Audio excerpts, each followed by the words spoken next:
So hello friends, কালকে আমরা গেছিলাম একটা ডেটে, মানে মিনি ডেটে। নিজে দোষ করে আর নিয়ে যায়। তো আমি ঘরেই ছিলাম, আমাকে বললো যে চ তুই রেডি হ, তোকে নিয়ে আমি ঘুরতে যাবো, এরকম মিনি ডেট। আমরা কেপিএস মলে এসেছিলাম খেতে, আজকে মুভি দেখতে না। তো এখানেও মেয়ে দেখছিল আর আমি সেটাই ওকে বলছিলাম, তো আরও আমাকে রাগাচ্ছিল।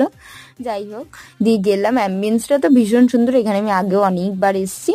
তো এখানেও কার্ড বানিয়ে কি খাবে অর্ডার করবে নিজেই বুঝতে পারছে না, তো এরকম ঘুরে বেড়াচ্ছিল। দিয়ে অর্ডার করেছিলাম 2টো বার্গার, মোমোজ অ্যান্ড এই কোকটা, এটা একটা কম্বো। তারপর এখানে আমাকে সার্ভ করে নাটক করছিল যে না আমি তোকে প্রিন্সেস ট্রিটমেন্ট দিচ্ছি। দিয়ে যাই হোক, আমরা বাড়ি চলে এবার জন্য নেমে গেছিলাম। এ আবার ভুলে গেছে যে কার্ডে অনেক পয়সা এক্সট্রা ভরেছিল, তো সেটা নিতে ভুলে গেছে। সো আমরা সেটা আবার ব্যাগ গিয়ে ভরালাম। তারপর আমরা ওখান থেকে এই যে পার্কিংয়ে পয়সা দিয়ে বাড়ি চলে এসেছি। আমাকে রাস্তায় চকলেটস কিনে দিয়েছিল, তো আমি চকলেট খেতে খেতে বাড়ি চলে এসেছি। বাই বাই, দেখাচ্ছে নেক্সট কোনো ভিডিওতে।